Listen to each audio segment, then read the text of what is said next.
வணக்கம் நண்பர்களே, welcome back to வேதேஸ் XP. தமிழ்நாட்டுல ஒவ்வொரு ஊர்லயும் ஏக்கர் கணக்குல காலி கிரவுண்ட அரசு தேர்ந்தெடுத்தாங்க.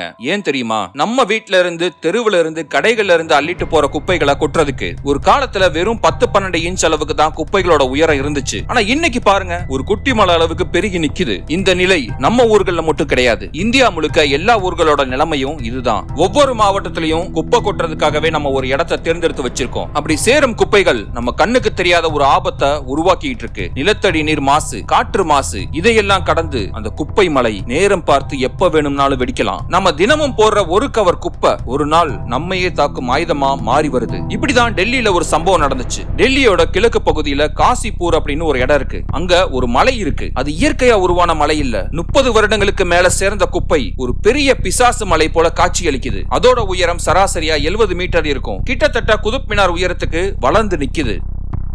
1984ல காசிப்பூர்ல 70 ஏக்கர்ல ஒரு காலி கிரவுண்ட தேர்ந்தெடுத்தாங்க. கிளீனான தரை. அந்த தரையில டே 1ல இருந்து குப்பைகள் விழ ஆரம்பிச்சது. டெல்லி நாளுக்கு நாள் வளர ஆரம்பிச்சது. வருஷம் ஆக ஆக அடுக்கடுக்கா அடுக்குமாடி கட்டிடங்கள், லட்சக்கணக்கான கார்கள், அப்புறம் கோடிக்கணக்கான மக்கள் அப்படின்னு அந்த நகரம் பயங்கரமா திணற ஆரம்பிச்சது. ஒரு பக்கம் தொழிற்சாலைகள் கக்கிற கரும்புகை, இன்னொரு பக்கம் பெருகிட்டே போற ஜனத்தொகை. உலகத்திலேயே அதிகமா மாசுபட்ட நகரங்கள்ல டெல்லி முதலிடத்துக்கு வந்துச்சு. இப்படி மூச்சு விட கூட இடம் இல்லாம திணற அந்த நகரத்துல இருந்து ஒவ்வொரு நாளும் டன் கணக்குல குப்பைகள் கிளம்புது. அவங்க ஒரு பிளாஸ்டிக் கவரையோ இல்ல மிச்சம் வச்ச சாப்பாட்டையோ குப்பையில போடுறப்ப அது எங்க போகுதுன்னு யோசிக்கிறதே இல்ல. ஆனா டெல்லியோட மூளை முடுக்குல இருந்து வர்ற அத்தனை அழுக்கும் விஷமும் லாரி லாரியா வந்து இந்த காசிப்பூர்ல தான் கொட்டப்பட்டுச்சு. அந்த தரை கொஞ்சம் கொஞ்சமா மறைய ஆரம்பிச்சது. ஆரம்பத்துல தரையோட மட்டத்துல இருந்த குப்பை அப்புறம் முழங்கால் அளவுக்கு வந்துச்சு. பிறகு மனுஷனோட உயரத்துக்கு வளர்ந்துச்சு. ஒரு கட்டத்துல அந்த 70 ஏக்கர் நிலமும் காணாம போய் அதுக்கு மேல ஒரு மலை வளர ஆரம்பிச்சது. 1984ல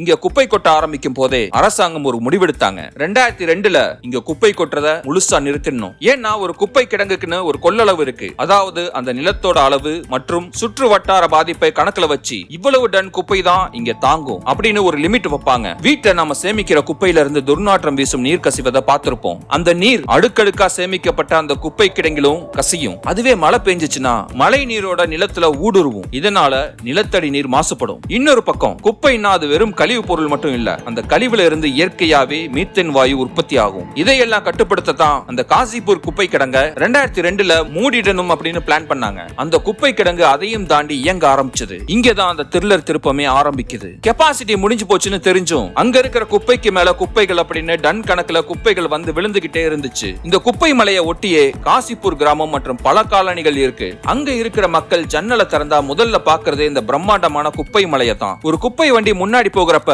நம்ம பைக்ல பின்னாடி போறதுக்கே யோசிப்போம். ஏன்னா அதுல இருந்து வர்ற துர்நாற்றம். ஆனா இந்த மக்கள் தினமும் அந்த குப்பை மலையை சுற்றி தான் வாழ்றாங்க. இன்னொரு ஷாக்கிங்கான விஷயம் என்னன்னா, ஆசியாவிலேயே மிகப்பெரிய மீன் மற்றும் இறைச்சி மார்க்கெட் இந்த குப்பை மலைக்கு பக்கத்துல தான் இருக்கு. நம்ம சாப்பிடுற உணவுக்கு பக்கத்திலேயே இவ்வளவு பெரிய குப்பை மலை இருக்கிறது எவ்வளவு பெரிய சுகாதார சீர்கேடு அப்படின்னு யோசிச்சு பாருங்க. ஈக்கள், கொசுக்கள், அப்புறம் அங்க சுத்தி இருக்கிற ஆயிரக்கணக்கான திருநாய்கள், இது எல்லாமே நோய்களை பரப்புற ஒரு டேஞ்சர் சிக்னல். அங்க ஒரு பெரிய பால் பண்ணையும் இருக்கு. அங்க இருக்கிற மாடுகள் அந்த குப்பை மேட்ல இருக்கிற பிளாஸ்டிக் கவர்களையும் அழுகுன கழிவுகளையும் தான் சில சமயம் மேயுது. அந்த மாடுகள் தர்ற பால் வழியா அந்த விஷம் மறுபடியும் மனுஷங்களோட உடம்புக்குள்ளேயே வருது. இந்த குப்பை மலைக்கு மேல எப்பவும் ஆயிரக்கணக்கான பருந்துகள் வட்டமிட்டுக்கிட்டே இருக்கும். அந்த பறவைகள் அந்த மலையை சுத்தியே வாழ்றதுக்கான காரணம் அங்க இருக்கிற அழுகுன இறைச்சி கழிவுகள் தான். அந்த பறவைகளோட சத்தம் அந்த இடத்தையே இன்னும் ஒரு திகிலான இடமா மாத்திச்சு. யாராவது அந்த மலை பக்கம் போனா அவங்களுக்கு ஒரு விதமான பயம் வரும். ஏன்னா அது ஒரு சாதாரண மலை இல்ல. அழுகின சாப்பாடு, பிளாஸ்டிக் கழிவுகள், ஆஸ்பத்திரி குப்பைகள் அப்படின்னு எல்லாமே ஒன்னு சேர்ந்து ஒரு விதமான கெமிக்கல் ரியாக்ஷன் உள்ளுக்குள்ள நடந்துகிட்டே இருந்துச்சு.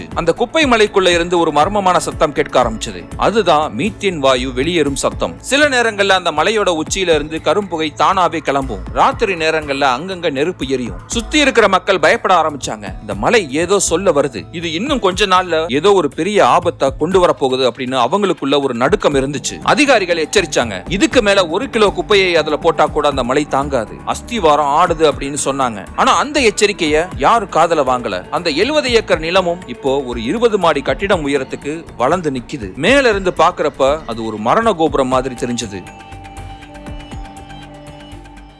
செப்டம்பர் 1, 2017 அந்த காசிப்பூர் பகுதியில காலையில இருந்தே விடாம அடமலை கொட்டிக்கிட்டே இருந்துச்சு. அந்த குப்பை மலை சொதன்னு ஆக ஆரம்பிச்சது. அந்த மலை தண்ணி மெதுவா அந்த குப்பை மலைக்குள்ள இறங்கிச்சு. காஞ்சி போயிருந்த அந்த குப்பை மேடு தண்ணிய உறிஞ்ச அதோட எடை பல மடங்கு அதிகமாச்சு. இதனால அந்த குப்பை மலையோட அஸ்திவாரம் ஆட ஆரம்பிச்சது. அதாவது கீழே அடியில இருக்கிற பேஸ் குப்பைகளோட வலு குறைய ஆரம்பிச்சது. மெதுவா அந்த குப்பை மலை நகர்ந்துச்சு. யாரோட கண்ணுக்கும் தெரியாத அளவு இன்ச் பை இன்ச்சா நகர்ந்துச்சு. மதியம் ஒரு 2:30 மணி இருக்கும். திடீர்னு 100 கோடி இடி ஒரே நேரத்துல இடிச்ச மாதிரி ஒரு பெரும் சப்தம். சுமார் 20 இருந்து 30,000 டன் எடையுள்ள குப்பைகள் ஒரே நேரத்துல சரிஞ்சு விழுகிற ஒரு பேரிடர். 30,000 டன் சும்மா இல்ல.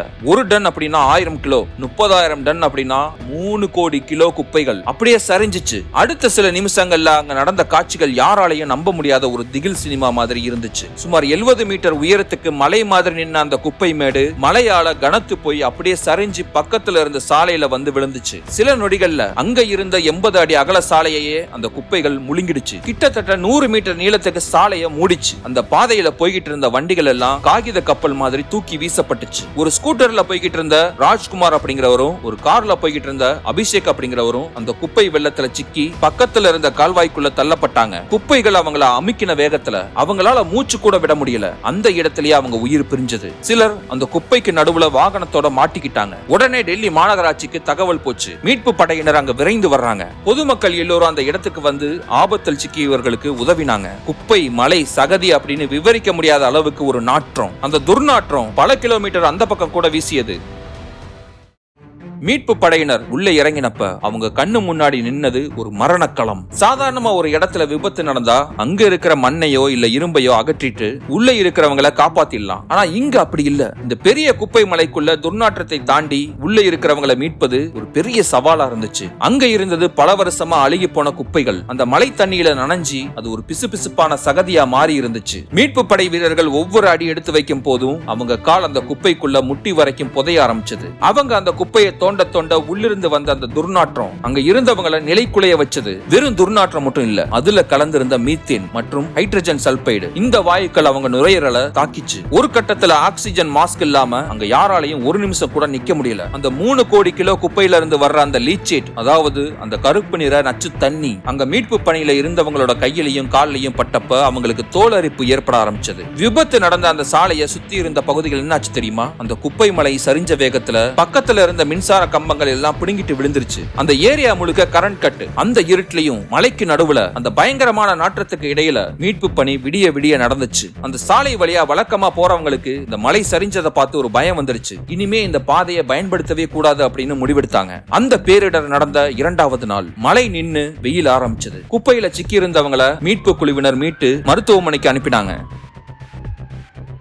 அடுத்து என்ன பிளான்? அங்க கொட்டி கிடக்கிற லட்சக்கணக்கான குப்பைகளை வேறு இடத்துக்கு கொண்டு போகலாம் அப்படின்னு முடிவெடுத்தாங்க. ஆனா டெல்லியை சுற்றி நிற்க கூட இடம் இல்லாத அளவுக்கு ஜனத்தொகை, கட்டிடங்கள் பெருகிக்கிட்டே வந்துருச்சு. வேற பக்கத்துல இருக்கிற சிட்டிக்கு கொண்டு போகவும் அனுமதி கிடைக்கல. அதிகாரிகள் இப்போ ஒரு பெரிய இக்கட்டான நிலைமையில இருந்தாங்க. சரிஞ்ச அந்த குப்பையை அள்ளி மறுபடியும் அந்த மலை மேலேயே தான் கொட்டணும். வேற வழியே இல்ல. பல 100 லாரிகள், நூற்றுக்கணக்கான தூய்மை பணியாளர்கள் அங்க வந்து இறங்கினாங்க. லாரியில அந்த குப்பைகளை அள்ளி அந்த குப்பை மலை மேல ஓட்டிட்டு போகணும். அங்க மேல போய் கொட்டி முடிச்சதும் புல்டோசர், எக்ஸ்கவேட்டர் இதெல்லாம் பயன்படுத்தி அந்த குப்பைகளை உயரத்துக்கு தள்ளணும். நினைச்சு பாருங்க, இவ்வளவு பெரிய குப்பை மலை சரிஞ்சிருக்கு. அதை திரும்ப தூக்கி நிறுத்துறது என்ன சின்ன காரியமா என்ன? இருந்தாலும் இதுதான் இப்ப இருக்கிற ஒரே தீர்வு. உடனடியா வேலை ஆரம்பிக்கப்பட்டுச்சு. மறுபடியும் அதே மலை மேலேயே குப்பையை ஏத்துறப்ப அந்த மலையோட உறுதித்தன்மை இன்னும் மோசமாச்சு. இருந்தாலும் வெயிட்டை டிஸ்ட்ரிபியூஷன் பண்ணி குப்பைகளை மேல ஏத்திக்கிட்டே வந்தாங்க. இப்படி அவங்க குப்பையை ஏத்துறப்ப இன்னொரு பிரச்சனை ஆரம்பிச்சது. அந்த மலைக்குள்ள இருந்து மெதுவா கரும்புகை வர ஆரம்பிச்சது. உள்ளுக்குள்ள அந்த மீத்தேன் வாயு மெதுவா எரிய ஆரம்பிச்சிருந்துச்சு. இது ஒரு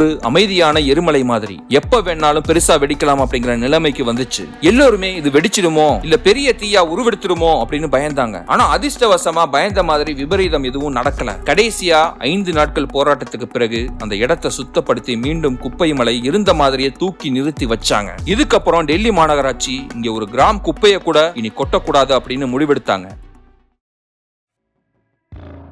ஆனா அடுத்த நாள் காலையிலேயே வழக்கம் போல லாரிகள் வந்து குப்பைகளை கொட்ட ஆரம்பிச்சாங்க. ஏன்னா அங்க டெல்லி நாரிக்கிட்டு இருந்துச்சு. இந்த ஒரு வாரத்துல வீடுகள்ல தெருக்கல்ல குப்பைகள் தேங்க ஆரம்பிச்சது. இந்த பேரிடர் சரியானதும் டெல்லியில இருந்து லாரியா வந்து குப்பைகளை கொட்டினாங்க. 2002ல மூடப்பட வேண்டிய குப்பை கிடங்கு 15 வருஷத்துக்கு மேலேயும் இயங்கி ஒரு பெரிய அபாயத்தை எட்டி இருக்கு. ஆனா அந்த அபாயத்துக்கு மேல இன்னொரு அபாயத்தை நம்ம கட்டி எழுப்ப ஆரம்பிச்சோம். டெல்லியை சுற்றி இட நெருக்கடி. இன்னொரு புதிய இடத்தை தேடி அங்க குப்பைகளை நிரப்புறது சாத்தியமற்றது. அதனால அரசாங்கம் ஒரு பிளான் போட்டது. பல கோடி ரூபாய் செலவு பண்ணி பயோ மைனிங் மிஷின்கள் மூலமா பழைய குப்பைகளை தோண்டி எடுத்து சுத்தப்படுத்திக்கிட்டு இருக்காங்க. ஆனா இன்னொரு பக்கம் இன்னைக்கும் 2026லயும் டெல்லி மாநகராட்சியோட லாரிகள் புதுசா குப்பைகளை அங்க கொண்டு வந்து கொட்டிக்கிட்டு தான் இருக்காங்க. பக்கத்துல இருக்கிற கிராமங்கள்ல ஒரு இடத்தை தேர்ந்தெடுக்கலாம் அப்படின்னு போனா எங்க ஊர்ல குப்பை கொட்டாதீங்க அப்படின்னு அந்த கிராம மக்கள் போராட்டம் பண்றாங்க. இன்றைய நிலையில ஒரு நாளைக்கு டெல்லி நகரம் மட்டும் சுமார் 11,000 டன் குப்பையை உருவாக்குது. அந்த அத்தனை குப்பையையும் மேலாண்மை பண்ற அளவுக்கு நம்ம கிட்ட போதிய வசதிகள் இல்ல. பழைய குப்பையை எடுத்து ரீசைக்கிள் பண்ணுவோம், அதே இடத்துல புது குப்பையை போடுவோம் அப்படிங்கிற ஒரு விசித்திரமான சுழற்சியில தான் அந்த காசிப்பூர் குப்பை மலை இன்னைக்கும் இயங்கிக்கிட்டு இருக்கு. இது ஏதோ தமிழ்நாட்டில இருந்து 3000 கிலோமீட்டர் தள்ளி இருக்கிற பிரச்சனை இல்ல. நம்ம ஒவ்வொரு ஊர்களையும் இந்த பிரச்சனை வளர்ந்துகிட்டு இருக்கு. சென்னை, கோவை போன்ற பெருநகரங்கள்ல தினமும் சேர்ற குப்பைகளோட அளவு கூடிக்கிட்டே தான் இருக்கு. அந்த குப்பைகள்ல இருந்து துர்நாற்றம், மீத்தேன் வாயு, அதுல இருந்து வெளிவரும் அசுத்த நீர் மண்ணுக்குள்ள போய் நிலத்தடி நீரை மாசுபடுத்திக்கிட்டே இருக்கு. இதுக்கெல்லாம் தீர்வு என்ன? நம்ம வீட்ல இருந்து குப்பையை வெளியே தள்ளுறப்ப நம்ம கடமை முடிஞ்சது அப்படின்னு நினைக்கிறோம். ஆனா நம்மோட கடமை அங்கதான் ஆரம்பிக்குது. குப்பையை தரம் பிரிச்சோமா? பிளாஸ்டிக் பயன்பாட்டை குறைச்சோமா? நம்ம ஊர்ல இருக்கிற குப்பை மேடுகளை சுத்தம் பண்ண நம்ம உள்ளூர் நகராட்சி என்ன நடவடிக்கை எடுக்குதுன்னு என்னைக்காவது கவனிச்சிருக்கோமா? எல்லாத்துக்கும் மேல நம்மை போன்ற மனிதர்கள், தூய்மை பணியாளர்கள் அவங்க கையில கிளவுஸ் போட்டு குப்பை அள்ளுறத நம்ம பார்த்திருக்கோமா? வளர்ந்து வரும் இந்த பிரச்சனைகளை சரி பண்ண உங்க யோசனைகளை கமெண்ட்ல சொல்லுங்க. குப்பை போடுறப்ப அது எங்க போகுது அப்படின்னு ஒரு முறை யோசிங்க. இந்த தகவல் உங்களுக்கு பயனுள்ளதா இருந்தா இந்த வீடியோவை உங்க நண்பர்களுக்கு ஷேர் பண்ணுங்க. ஏன்னா விழிப்புணர்வு தான் மாற்றத்துக்கான முதல் படி. இது போன்ற வரலாற்றில் மறைக்கப்பட்ட மர்மங்களை தெரிஞ்சுக்க வேதேஸ் எக்ஸ்பி சேனலை சப்ஸ்கிரைப் பண்ணிக்கோங்க.